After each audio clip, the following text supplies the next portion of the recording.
કેમ છો મિત્રો? ધોરણ 12 વાર્ષિક હિસાબો દાખલા નંબર 7 નેહા અને માનસી એક પેઢીના ભાગીદારો છે. મિત્રો ખૂબ જ સહેલો દાખલો છે. બોર્ડની પરીક્ષામાં આવો દાખલો પૂછાઈ ગયેલો છે. ખાસ મારે તમને એ કહેવાનું કે આ દાખલામાં એક જ એવો હવાલો છે જેના કારણે મારે આખો દાખલો ગણાવવાનો છે, અને એ છે ભાગીદારોએ માલનો ઉપાડ કર્યો હતો જે ભૂલથી વેચાણ તરીકે વેચાણ નોંધમાં નોંધાઈ ગયો છે. મિત્રો 11મા ધોરણમાં યાદ કરો, ભૂલ સુધારણાનું ચેપ્ટર આપણે ભણી ગયા છીએ. એ બાબત અહીંયા આપણે વાર્ષિક હિસાબોમાં લાગુ પાડવાની છે. આ ભૂલ સુધારવાની છે, એના માટે મારે તમને આખો દાખલો ગણાવવો પડે છે. રકમ જાણી લઈએ. પહેલા તો નેહા અને માનસી એક ભાગીદારી પેઢીના ભાગીદારો છે. નીચે આપેલા કાચા સરવૈયા અને હવાલા પરથી વાર્ષિક હિસાબો તૈયાર કરો. રકમ તમારી સામે છે જ મિત્રો. રકમમાં ધ્યાન આપીશું, જ્યાં જરૂર જણાય ત્યાં ટીક કરતા રહીશું. મૂડી અને ઉપાડ નેહા અને માનસીની શરૂઆતનો માલ સ્ટોક, ખરીદી વેચાણ, કસ્ટમ ડ્યુટી, વેપાર ખાતાનો ખર્ચ કહેવાય. માલ ખરીદતી વખતે જે આપણે ડ્યુટી ભરીએ તે. તોલાઈ ખરીદીનો ખર્ચ કહેવાય. પ્રોવિડન્ટ ફંડ અને પ્રોવિડન્ટ ફંડમાં ફાળો. મિત્રો પ્રોવિડન્ટ ફંડ એ દેવું છે જેની હંમેશા જમા બાકી હોય, એટલે પાકા સરવૈયામાં દેવા તરીકે તમારે એને દર્શાવવાની છે. જ્યારે પ્રોવિડન્ટ ફંડમાં ફાળો દર મહિને આપણે આપણા કર્મચારીના પગારમાં પ્રોવિડન્ટ ફંડ ઉમેરતા હોઈએ છીએ, આપણે ફાળો આપીએ છીએ, એટલે આપણા માટે ખર્ચ છે. Dead stock. ડેડ સ્ટોક કોને કહેવાય? 11માં શીખેલા છીએ. ત્રાજવા વજનિયા જે હોય એને આપણે ડેડ સ્ટોક કહીએ છીએ, જે આપણા માટે મિલકત છે, એટલે પાકા સરવૈયામાં. પગાર ઓફિસ અને વહીવટી ખર્ચમાં, પરંતુ બાજુમાં જે છે ચૂકવવાનો બાકી પગાર એ આપણું દેવું છે, એટલે પાકા સરવૈયામાં દેવા તરીકે દર્શાવીશું. નેહાની લોન. ભાગીદાર છે નેહા, એને લોન આપેલી છે 1/7/2016 ના રોજ. હવે એના પર વ્યાજનો દર આપણને આપ્યો નથી. જો હવાલામાં કહ્યું હોય કે આટલા ટકા વ્યાજ ગણવું તો તે મુજબ, પણ જો કંઈ જ ના કહ્યું હોય તો યાદ કરો, મેં તમને ભાગીદારી કરારનામું સમજાવ્યું ત્યારે પણ કહ્યું હતું કે જો ભાગીદારે પેઢીને લોન આપી હોય અને એના પર વ્યાજનો દર ન આપ્યો હોય તો વાર્ષિક 6% લેખે તમારે વ્યાજ ગણવાનું થશે. એટલે એની આગળ ટીક કરી નાખો, આ ગુપ્ત હવાલો કહેવાશે. મહાજન લાગો ખરીદીનો ખર્ચ કહીશું. ફેક્ટરીનું મકાન. હવે મકાન હોય, ફેક્ટરીનું હોય કે ઓફિસનું મકાન હોય, પાકા સરવૈયામાં ચાલુ મિલકત, બિનચાલુ મિલકત તરીકે આવશે, પરંતુ એનો ઘસારો સ્પષ્ટ કહી દીધું. કારખાના કે ફેક્ટરી માટેનો કોઈ પણ ખર્ચો હોય તો એને તમારે વેપાર ખાતામાં જ દર્શાવવો પડે. એટલે ફેક્ટરીના જે મકાનનો ઘસારો કાચા સરવૈયામાં આપેલો છે એ તમારે વેપાર ખાતામાં દર્શાવવાનું થશે. વીમા પ્રીમિયમ, અગાઉથી ચૂકવેલ વીમા પ્રીમિયમ, ડેમરેજ વેપાર ખાતામાં. રોકડ અને બેંક. મિત્રો અહીંયા તમે ખાસ જોઈ લેજો, આ બાબત ધ્યાનમાં રાખવાની છે. રોકડ અને બેંક આપી, રકમ બંને બાજુ આપી. હવે ઉધાર રકમ હોય ને હંમેશા રોકડ શિલ્લક માટેની હોય, જ્યારે જમા જે છે તે બેંક ઓવરડ્રાફ્ટ કહેવાય. બેંકની જમા બાકી ઓવરડ્રાફ્ટ કહેવાય, એટલે એ આપણું દેવું થયું. ગ્રાહકો અને વેપારીઓ કૌંસમાં લખો. ગ્રાહકોનું બીજું નામ શું? દેવાદારો. જ્યારે વેપારીઓનું બીજું નામ લેણદારો. કૌંસમાં લખવું હોય તો લખી લેજો. વ્યવસાય વેરો, ગાલખાત અનામત. હવાલામાં આખર માલના સ્ટોકની કિંમત ₹40,000 છે, પરંતુ તેની બજાર કિંમત 20% ઓછી છે. ધ્યાનમાં લઈશું, ગણતરી સમજી લઈશું કેવી રીતે થાય. ₹1,000 ની ઉધાર ખરીદી નોંધવાની બાકી છે. ખરીદી નોંધવાની બાકી હોય તો એની બે અસર ક્યાં આવે? એક તો ઉધાર ખરીદી કરીએ એટલે ખરીદીમાં વધારો થાય, ખરીદી આગળ ટીક કરો. બીજું, ઉધાર ખરીદી કરવાથી આપણા લેણદારો વેપારીઓ વધે, એટલે વેપારીઓ કે લેણદારો આપે ત્યાં ટીક કરો. ફરીથી, ઉધાર ખરીદી કરવાથી ખરીદીમાં અને વેપારીઓ કે લેણદારોમાં વધારો થાય, જ્યારે ઉધાર વેચાણ કરવાથી વેચાણમાં અને આપણા દેવાદારો એટલે કે ગ્રાહકોમાં વધારો થશે. મૂડી પર 10% વ્યાજ આપવાનું છે, ટીક નહીં કરીએ ચાલશે. અગત્યનો હવાલા નંબર 4 છે. શું કહે છે કે નેહાએ રૂપિયા 1000 નો માલ અને માનસીએ રૂપિયા 2000 નો માલ અંગત વપરાશ માટે લીધેલો છે, એટલે ઉપાડ થયો, જેની નોંધ ચોપડે ઉધાર વેચાણ તરીકે વેચાણ નોંધમાં થઈ ગઈ. અંગત વપરાશ માટે માલ લીધો હોય તો એની ખરેખર ક્યાં અસર આવે? તો અંગત વપરાશ માટે લીધેલો માલ એ ઉપાડ કહેવાય, એટલે એક અસર ઉપાડ તરીકે મૂડી ખાતામાં આપવાની અને બીજી અસર ખરીદીમાંથી બાદ કરવાનું. પણ આના બદલે તમે ભૂલથી શું કરી દીધું?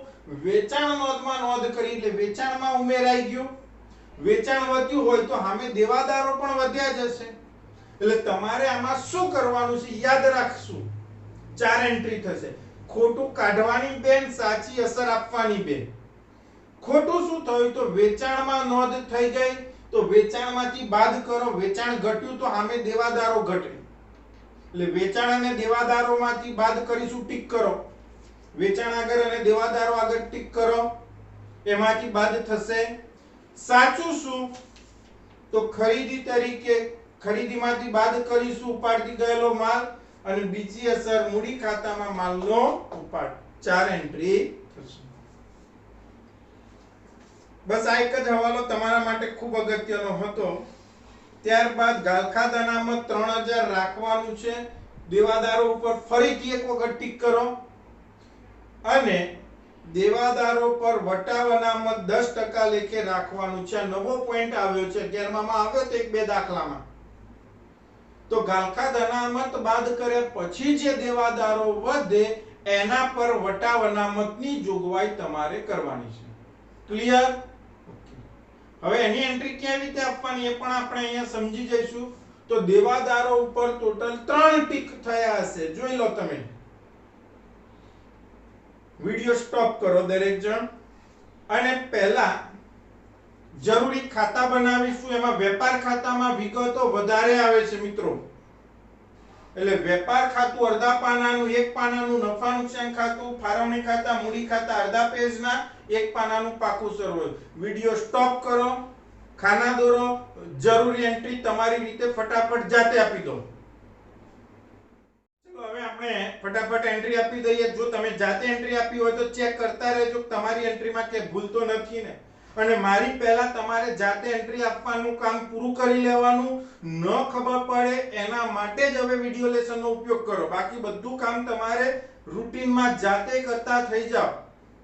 હવે પ્રેક્ટિસ થઈ ગઈ છે. હવે ચાલુ ખાતા આવશે, એના પણ આપણે એ પ્રકારના 5-6 દાખલા ગણી લઈશું, એટલે તમે જાતે બાકીના દાખલા ગણી શકશો.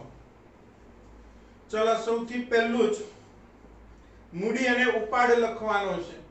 તો મૂડી ખાતામાં શરૂની બાકી આવશે 1/4/2016, 1/4/2016 બાકી આગળ લાવ્યા. નેહાની મૂડી છે 1 લાખ, માનસીની મૂડી 1,20,000. 1,20,000. શરૂઆતનો સ્ટોક 60,000. શરૂનો સ્ટોક અહીંયા લખીશું 60,000. ખરીદી અંદરની બાજુ લખીશું કારણ કે એની ઉપર હવાલો છે 61,000. ખરીદ પરત નથી એટલે મેં નથી લખ્યું, પરંતુ આની ઉપર હવાલો છે એટલે અંદર લખવું જરૂરી છે. વેચાણ પણ અંદર લખીશું, ભલે વેચાણ પરત ન હોય પણ હવાલો છે એટલે અંદર લખવાનું છે 80,000. કસ્ટમ ડ્યુટી 20,000 વેપાર ખાતામાં આવશે.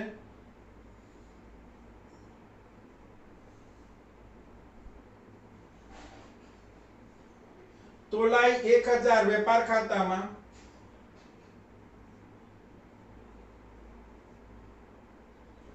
પ્રોવિડન્ટ ફંડ અને પ્રોવિડન્ટ ફંડમાં ફાળો આ બંને જોડે જ આપેલું હોય. હવે પ્રોવિડન્ટ ફંડ એ આપણા માટે દેવું કહેવાય એટલે પાકા સરવૈયામાં દેવા તરીકે પ્રોવિડન્ટ ફંડ 4000 જમા બાકી. હવે માની લો કે તમને આની સાથે સાથે પ્રોવિડન્ટ ફંડના રોકાણો અને પ્રોવિડન્ટ ફંડના રોકાણોનું વ્યાજ એ પણ આપ્યું હોય તો પ્રોવિડન્ટ ફંડના રોકાણોનું વ્યાજ પ્રોવિડન્ટ ફંડમાં ઉમેરવું આવશે ત્યારે આપણે જોઈશું. પ્રોવિડન્ટ ફંડ ધંધાનો ખર્ચ કહેવાય જેની હંમેશા ઉધાર બાકી હોય એટલે ઉધાર બાજુના 1000 જે છે એ પ્રોવિડન્ટ ફંડમાં ફાળો કહેવાય. પ્રોવિડન્ટ ફંડમાં ફાળો ધંધાનો ખર્ચ છે એટલે 1000 રૂપિયા. ફરીથી એક વખતે પ્રોવિડન્ટ ફંડ કર્મચારી નિવૃત્ત થાય ત્યારે આપવાનું હોય છે પેઢી તરફથી એટલે પેઢી માટે ભાવિ દેવું કહેવાય, ભવિષ્યનું દેવું કહેવાય એટલે એની જમા બાકી પાકા સરવૈયામાં મૂડી દેવા તરીકે બતાવીએ છીએ દેવા તરીકે. જ્યારે પ્રોવિડન્ટ ફંડમાં ફાળો નિયમિત રીતે આપણે કર્મચારીના પગારમાં ઉમેરવાનો હોય એટલે આપણા માટે થતો મહેસૂલી પ્રકારનો ખર્ચ કહેવાય, વારંવાર થતો ખર્ચ કહેવાય એટલે ઓફિસ વહીવટી ખર્ચમાં દર્શાવીએ છીએ.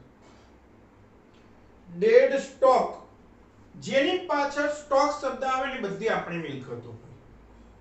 હવે ડેડ સ્ટોક એટલે ત્રાજવા વજણિયા વગેરે એટલે મિલકત છે પાકા સરવૈયામાં મિલકત બાજુ. હવે ઘણા મિત્રો કહેશે કે સર એને ક્યાં દર્શાવવું, ચાલુ મિલકતમાં કે બિન ચાલુ મિલકતમાં? તો તમે ગમે ત્યાં દર્શાવો, ખોટું કોઈ આપવાનું નથી, પરંતુ આપ જાણો છો કે ત્રાજવા વજનિયા છે લાંબા સમય સુધી કામમાં આવતા હોય એટલે આપણા માટે બિન ચાલુ મિલકત કહેવાય, ચાલુ મિલકત ના કહેવાય એને. Dead stock 22000.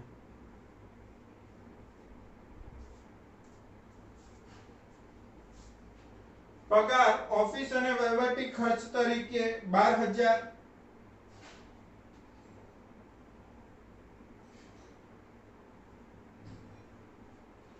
જ્યારે ચૂકવવાનો બાકી પગાર દેવું કહેવાય, જમા બાકી છે એટલે દેવા તરીકે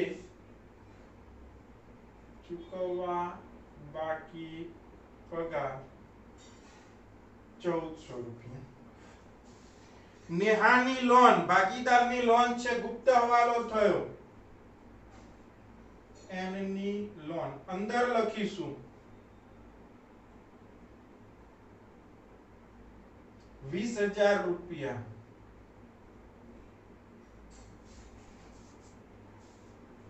મહાજન લાગો 2000 રૂપિયા વેપાર ખાતામાં.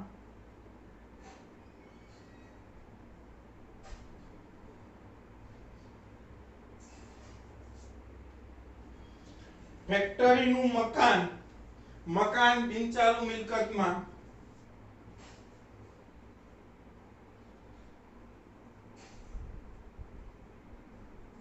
₹1,00,000. ફેક્ટરીના મકાનનો ઘસારો તમને કાચા સરવૈયામાં આપ્યો છે.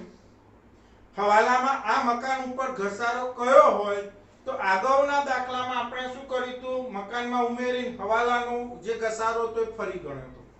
અહીંયા હવાલામાં કયું નથી એનો મતલબ મકાન પર પૂરેપૂરો ઘસારો ગણાઈ ગયો છે આખા વર્ષ દરમિયાનનો, એટલે એની ફક્ત એક જ અસર. ફેક્ટરી શબ્દ સ્પષ્ટ કીધું, વેપાર ખાતું એટલે આપણે ફેક્ટરી જ કહેવાય. ફેક્ટરીના મકાનનો ઘસારો 10000 રૂપિયા. વીમા પ્રીમિયમ 1200 રૂપિયા ઓફિસ વહીવટીમાં છે.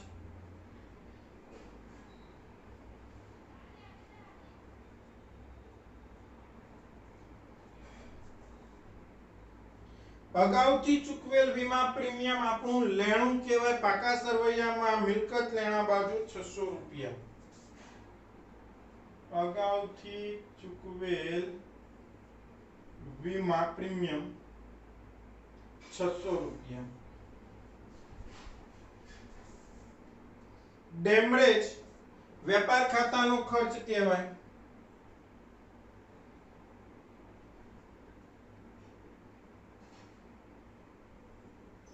₹200.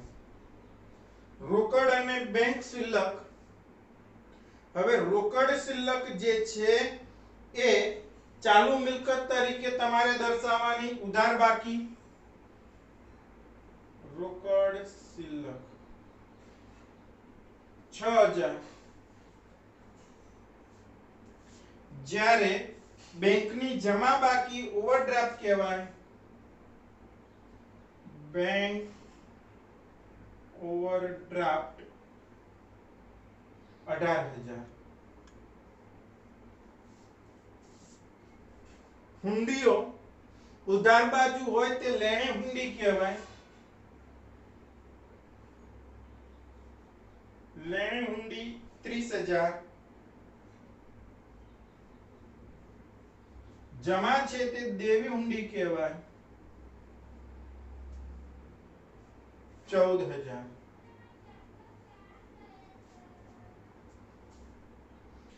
ગ્રાહકો એટલે આપણા દેવાદારો. જમા બાકી ગ્રાહકો અથવા તો દેવાદારો. ગ્રાહકો, દેવાદારો અથવા તો લેણું ત્રણેયની ઉધાર બાકી હોય એટલે ચાલુ મિલકત તરીકે ઉધાર બાજુ 20000 રૂપિયા. એની ઉપર 3 હવાલા છે એટલે 5 લાઈન જગ્યા રહેવા દેજો. વેપારીઓ, લેણદારો અને દેવ ત્રણેય એક જ શબ્દ થાય એટલે એને દેવા તરીકે દર્શાવીશું. વેપારી અથવા તો લેણદાર. હવાલો છે એટલે અંદર લખો જમા બાજુની રકમ 16000.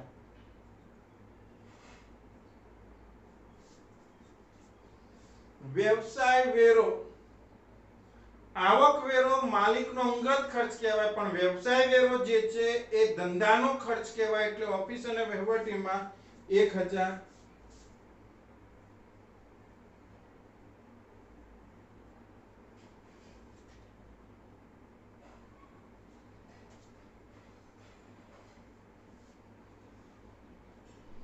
ગાલખાદ અને ગાલખાદ અનામત ફોર્મેટ બનાવીશું. ગાલખાદ કાચા સરવૈયાની વત્તા ગાલખાદ હવાલાની વત્તા ગાલખાદ અનામત હવાલાનું ત્રણનો સરવાળો કરીને બાદ કરીશું ગાલખાદ અનામત કાચા સરવૈયા. આ જ પ્રમાણે મિત્રો દેવાદાર વટાવ અનામત પણ આપણને કાચા સરવૈયામાં નથી પણ હવાલામાં આપેલું છે. તો દેવાદાર વટાવ અનામત માટેનું ફોર્મેટમાં ફક્ત 2 પોઈન્ટ જ આવે. દેવાદાર વટાવ અનામત હવાલાનું, દેવાદાર વટાવ અનામત કાચા સરવૈયાનું હોય તો બાદ કરવું પણ નથી તો નહીં બાદ કરીએ. આવશે ત્યારે જોઈએ. તો ગાલખાદ કાચા સરવૈયામાં 1400 જ્યારે જમા બાજુ ગાલખાદ અનામત છે કાચા સરવૈયાની જે બાદ કરીશું 6000. ફટાફટ મિત્રો એન્ટ્રી પૂરી થઈ ગઈ હોય તો સીધા હવાલા તરફ જઈએ. હવે હવાલામાં આખર માલના સ્ટોકના હવાલા વિશે તમારે ગણતરી કરવાની કોઈ જરૂર નહીં પડે. ડાયરેક્ટ ખબર પડશે શું કરવાનું છે. જો સ્ટોકની કિંમત વધતી હોય તો ધ્યાનમાં લેવાની નથી. ઘટતી હોય તો જેટલા ઘટતા હોય એટલા તમારે ધ્યાનમાં લેવા. એટલે કે એટલા રૂપિયા ડાયરેક્ટ કુલ માલમાંથી બાદ કરવા. તો 40000 રૂપિયાનો માલ છે જેની બજાર કિંમત 20% ઓછી છે. તો 40000 રૂપિયાના 20% કરો કેટલા થાય? 8000 રૂપિયા થાય. એ 8000 રૂપિયા તમારો માલ બજારમાં વેચીએ તો ઓછા ઉપજ છે એટલે 40 ની જગ્યાએ કેટલા ઉપજ છે તમારા તો 40 માંથી 8000 જાય તો કેટલા આવશે 32000 રૂપિયા તો આખર માલના સ્ટોકની બજાર કિંમત 32000 આખર માલ સ્ટોક 32000 આની બીજી અસર ચાલુ મિલકતમાં આખર માલ સ્ટોક 32000 ક્લિયર બીજો હવાલો ₹1000 ની ઉધાર ખરીદી નોંધવાની બાકી છે ખરીદી નોંધવાની બાકી હોય તો પ્લસ કરીશું નહીં નોંધાયેલ ખરીદી કેટલી 1000 ની અંદર જ લખીશું હવાલો છે મિત્રો 62000 હવે ખરીદી નોંધવાની બાકી હોય તો આપણા વેપારીઓ કે લેણદારો વધે પ્લસ નહીં નોંધાયેલ ઉધાર ખરીદી ₹1000 એટલે 16 ને 17000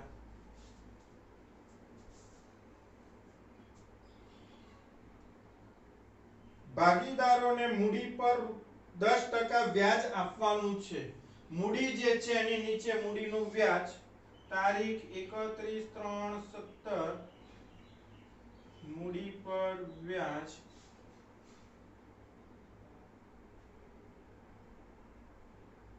10% પ્રમાણે 10000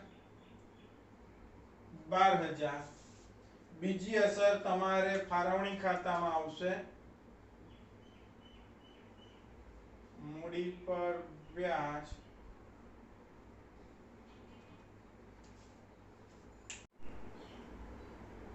10000 માનસી નામના ભાગીદારને 12000 ટોટલ 22000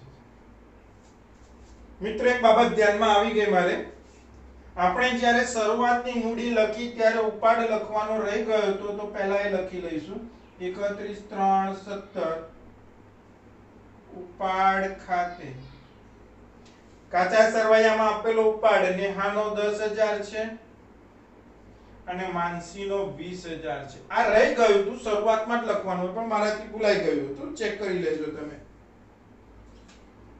ચલો મૂડી પર વ્યાજની બે અસર અપાઈ ગઈ હવે ચોથા નંબરનો જ હવાલો તમારા માટે અગત્યનો હતો એટલે મારે આખો દાખલો ગણવો પડ્યો છે એટલે મિત્રો ચોથા નંબરના હવાલાને ફરીથી વાંચો તો નેહાએ ₹1000 નો માલ અને માનસીએ ₹2000 નો માલ અંગત ઉપયોગ માટે લીધો હતો જેની નોંધ ચોપડે વેચાણ તરીકે વેચાણ નોંધમાં થઈ ₹3000 નો માલ નેહાએ 1 માનસીએ 2000 ટોટલ ₹3000 નો માલ અંગત વપરાશ માટે ભાગીદારો લઈ ગયા હતા વેચાણ નો કહેવાય પણ આપણે ભૂલથી શું કરી દીધું હતું વેચાણ તરીકે નોંધ કરી આ ખોટું છે તો ખોટું હોય એને પહેલા દૂર કરો તો વેચાણમાંથી બાદ કરો ખોટી વેચાણ નોંધ કેટલા રૂપિયાની ખોટી નોંધ કરી હતી 3000 ની એટલે 12 ની બાજુ 77000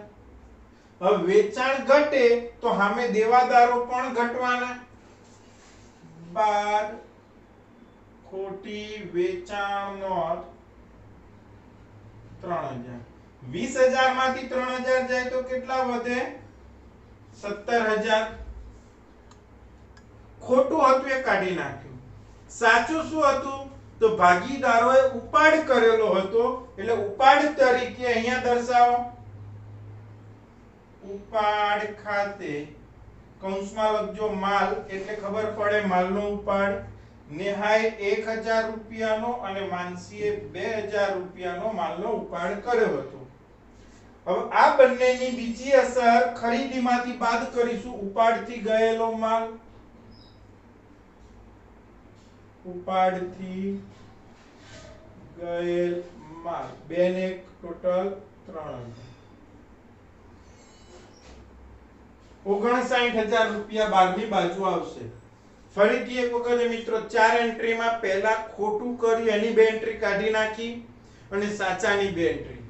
વેચાણ તરીકે નોંધ કરી એ ખોટું હતું એટલે વેચાણમાંથી બાદ કર્યું, સામે દેવાદારોમાંથી બાદ કર્યું. ખોટી ઇફેક્ટ નીકળી ગઈ. સાચી ઇફેક્ટ આપવાની છે તો ઉપાડથી ગયેલો માલની આમ નોંધ કરીએ તો ઉપાડ ખાતે ઉધાર તે ખરીદ ખાતે, એટલે ઉપાડ ખાતે બીજી ખરીદ ખાતે અસર આપી દીધી છે. છેલ્લે ગાલખાદ અનામત રૂપિયા 3000 રાખવાનું છે. દેવાદારો આપણી પાસે 17000 છે, એમાંથી બાદ કરો ગાલખાદ અનામત હવાલાનું 3000. તો 17 માંથી 3 જાય તો 14000 અંદર જ લખીશું. આની બીજી અસર ગાલખાદ હવાલામાં નથી. ગાલખાદ અનામત હવાલાનું કેટલું આવ્યું? 3000. 14 ને 3 4400 રૂપિયા. મિત્રો અહીંયા ખાસ ધ્યાન આપીશું. 4400 માંથી 6000 માઈનસ કરીએ, કેટલા આવશે? 4400 માઈનસ 6000, 1600 રૂપિયા માઈનસ માં આવે છે. હવે માઈનસ માં તો અહીં લખાય નહીં. શું કરવાનું? આનો મતલબ સમજો. તમારે 4400 રૂપિયાની જરૂર છે ને તમારી પાસે 6000 રૂપિયા ઓલરેડી પડ્યા છે, તો 1600 રૂપિયા વધ્યા ને, તો તમને ફાયદો થયો કે ના થયો? તો ફાયદો થયો. એ આ વખતે ઉપજ કહેવાય એટલે આ માઈનસ છે, અને પ્લસ કરવા માટે જમા બાજુ ગાલખાદ અનામત ખાતે કૌંસમાં લખજો વધારાના સામેથી લાવ્યા. માઈનસ હતા, જમા બાજુ મૂક્યા એટલે પ્લસ થયા 1600 રૂપિયા. હવે એમાં ને એમાં આપણને કહ્યું છે દેવાદાર પર વટાવ અનામત 10% લેખે રાખવાનું છે. મિત્રો હવે સમજી લઈએ આખી થિયરી શું કહેવા માંગે છે. આપણા કુલ ખરેખર દેવાદારો 30000 ના 17000 ના હતા. આપણી ઉઘરાણી બજારમાં 17000 ની હતી. એક આપણા અનુભવ પરથી એવું લાગે છે કે જ્યારે આ 17000 ની ઉઘરાણી આવશે એમાંથી 3000 રૂપિયાની ઉઘરાણી તો આપણને મળવાની જ નથી, એટલે ભવિષ્યમાં આ નુકસાન થવાનું છે, જેના માટે અત્યારથી આપણે જોગવાઈ કરી, જેને કહેવાય ગાલખાદ અનામતની જોગવાઈ. 14000 રૂપિયા આપણો સ્ટાન્ડર્ડ છે, એ તો આવવાના જ છે, ઉઘરાણી આવવાની છે. પરંતુ જ્યારે આપણને આપણા દેવાદારો પેમેન્ટ ચૂકવવા આવશે ત્યારે પૂરા નહીં આપે, આપણે કોઈ દુકાનદારના ત્યાં કોઈ બાકી બોલતું હોય, ખાતું ચૂકતે કરવા જઈએ, હવે માનો કે 1520 રૂપિયાનું બિલ હોય તો તમે ઉપરના 20 રૂપિયા તો આપતા જ નથી, 1500 રૂપિયા જ આપો છો, કહેજો ખાતું ચૂકતે કરી દો. એટલે કે જ્યારે આપણને આપણા દેવાદારો પેમેન્ટ ચૂકવવા આવશે ત્યારે આપણે એમને રોકડ વટાવ કે કસર આપીશું ભવિષ્યમાં, જેને કહેવાય દેવાદાર વટાવ અનામત. ખ્યાલ આવી ગયો? એની પણ અત્યારથી જોગવાઈ કરી, એટલે એટલા રૂપિયા 10% લેખે 1400 રૂપિયા નહીં મળે. દેવાદાર વટાવ અનામત હવાલાનું 10% લેખે કેટલા થાય? 1400. 12 ની સાઈડે 12600. આનો મતલબ આપણી ચોખ્ખી ઉઘરાણી 12600 રૂપિયા આપણી પાસે આવશે. ક્લિયર? હવે દેવાદાર વટાવ અનામતની જોગવાઈ નફા નુકસાન ખાતે દીધા, એટલે નફા નુકસાન ખાતાની ઉધાર બાજુ લખો દેવાદાર વટાવ અનામત હવાલાનું કેટલા રૂપિયા? 1400. હવે તમને એમ થાય સર 12 લખીએ કે અંદર લખીએ, તો અત્યારે તો તમારે 12 લખવાના. અંદર ક્યારે લખવાના? તો જ્યારે કાચા સરવૈયામાં દેવાદાર વટાવ અનામત આપ્યું હોય તો હવાલાનું છે એમાંથી બાદ કરવું પડે. જેમ ગાલખાદ અનામત હવાલાનું છે એમાંથી ગાલખાદ અનામત કાચા સરવૈયાનું આપેલું હતું એટલે બાદ કર્યું, એમ દેવાદાર વટાવ અનામત હવાલાનું આવે એમાંથી દેવાદાર વટાવ અનામત કાચા સરવૈયાનું બાદ કરવાનું. પણ અત્યારે આપણને આપ્યું નથી એટલે મેં 12 લખ્યું છે. નેક્સ્ટ પતી ગયા. હવે આપણે જોવાનું કે ગુપ્ત હવાલો છે તો હા, નેહાની લોન 1/7/2016 ના રોજ લોન આપી હતી. વ્યાજનો દર હવાલામાં પણ નથી કહ્યો, કાચા સરવૈયામાં નથી કહ્યો, તો કેટલા ટકા ગણવાનું? કઈ ના કહ્યું હોય તો ભાગીદારે પેઢીને આપેલી લોન ઉપર વાર્ષિક 6% વ્યાજ ગણવું. આવું કાયદો કે 1932 નો ભાગીદારી કાયદો કે છે. તો વાર્ષિક 6% પ્રમાણે આપણે એને વ્યાજ આપવું છે. કેટલા મહિનાનું? હવે ચેક કરો કઈ તારીખે લોન આપેલી છે. 1/7 સાતમા મહિનાની શરૂઆતમાં. કેટલા મહિના થાય ગણો તો સાતમો મહિનો એટલે 7 8 9 10 11 12 પહેલો બીજો ને ત્રીજો 9 મહિનાનું થયો વ્યાજ. હવે કેલ્ક્યુલેટર ચલાવતા શીખીએ આપણે. ચલો કેટલા રૂપિયા ઉપર વ્યાજ ગણવાનું છે તો 20000 ઉપર. કેટલા ટકા? તો વાર્ષિક 6% એટલે ગુણ્યા 6 પછી ડાયરેક્ટ ટકાનું નિશાન દબાવશો ને એટલે 1200 રૂપિયા આવશે. આનો મતલબ 20000 રૂપિયા ઉપર 6% લેખે આખા વર્ષનું 1200 રૂપિયા વ્યાજ થાય. તમારે કેટલા મહિનાનું ગણવાનું છે? 9 મહિનાનું. તો જેટલા મહિનાનું ગુણવાનું શોધવાનું હોય એટલા મહિના વડે ગુણો તો ગુણ્યા 9 ભાગ્યા 12 900 રૂપિયા લોનનું વ્યાજ લોનમાં પ્લસ કરો વત્તા બાકી વ્યાજ 900 20900. આની બીજી અસર નાણાકીય ખર્ચમાં n ના લોનનું વ્યાજ 900. બધા જ પોઈન્ટ પૂરા થઈ ગયા. ખાતા બંધ કરો ફટાફટ. અને નફો નુકસાન ભાગીદારો વચ્ચે પ્રમાણ નથી આપ્યું, સરખા પ્રમાણમાં વેચી દો. ખાના બંધ કરી દો. પાકા સરવૈયાનો બે બાજુનો સરવાળો ચેક કરો સરખો થાય છે કે નહીં. હવે સૌથી પહેલા વેપાર ખાતામાં ઉધાર બાજુની રકમો વધારે છે, જમા બાજુ નાની રકમો છે, એટલે કદાચ ઉધાર બાજુનો સરવાળો મોટો હોઈ શકે છે. ચેક કરી લેજો મિત્રો. પેલી બાજુ તો 1,09,000 રૂપિયા થાય છે. આ બાજુમાં જોઈ લઈએ તો 60,000 59,000 20,000 બે ને 3,000 10,000 200 1,52,200 રૂપિયા થાય છે મિત્રો. જ્યારે જમા બાજુ ઓછો છે 1,52,200. ઉધાર બાજુનો સરવાળો મોટો છે એટલે ખૂટતી રકમ અહીંયા આવશે. કેટલી આવશે ચેક કરો. -77,000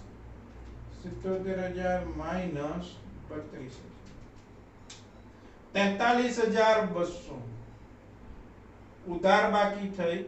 ઉધાર બાકી એટલે કાચી ખોટ. આની બીજી એન્ટ્રી નફા નુકસાનની ઉધાર બાજુ કાચી ખોટ 43,200. હવે ઉધાર બાજુનો સરવાળો કરો. નફા નુકસાન ખાતાની ઉધાર બાજુનો સરવાળો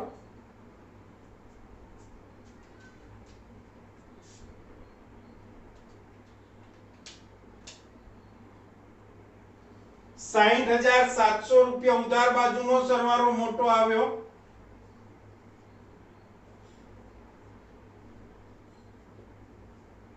₹60,700 માંથી જમા બાજુ એક જ એન્ટ્રી છે ₹1,600 બાદ કરો. 59,100 આ પણ ઉધાર બાકી કહેવાય.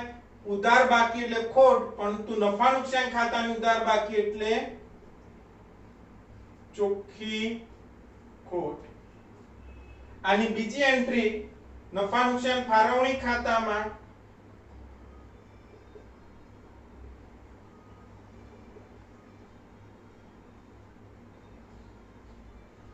વત્તા 22,000 81,100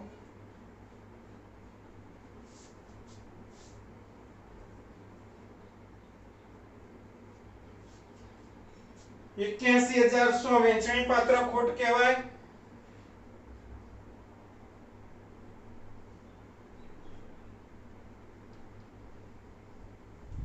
ઉધાર બાકી વેચણી પાત્ર ખોટ ભાગીદારો વચ્ચે વેચીએ. મેહા અને માનસી પ્રમાણ આપેલું છે તમને ના તો 1/1 સરખા હિસ્સે ભાગ્યા 2 કરી દો બે ભાગીદાર છે 40550 40550 બીજી એન્ટ્રી ક્રોસમાં ઉધાર બાજુ ખોટ છે એટલે વહેંચણી પાત્ર ખોટ 40550 40550 હવે મૂડી ખાતા તમારે સરવાળો કરો ચલો ફટાફટ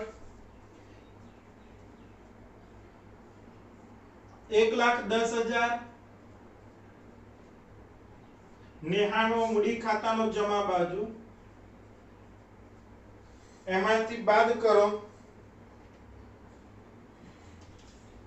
10,000 એક 11,000 40,550 51,550 બાદ કરો 1,10,000 માંથી 58,450 રૂપિયા આખરની મૂડી બાકી આગળ લઈ ગયા એ જ રીતે માનસી માટે 1,20,000 ને 1,32,000 1,32,000 એમાંથી 22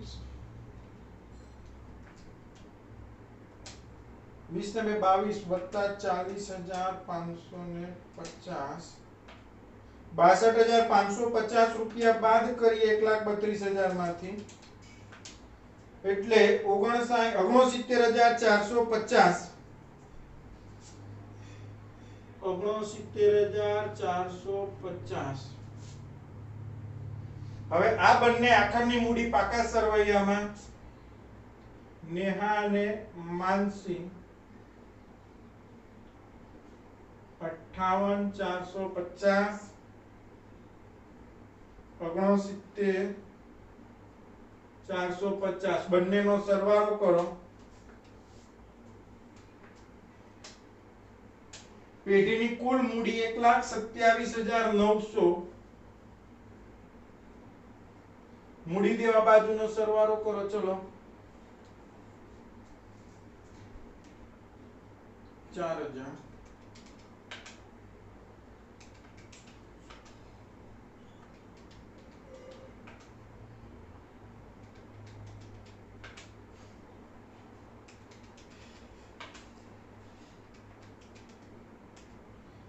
2,03,200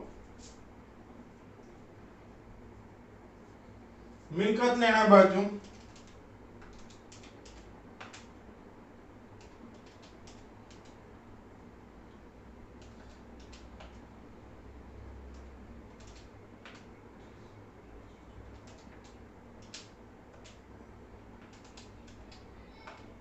$2,03,200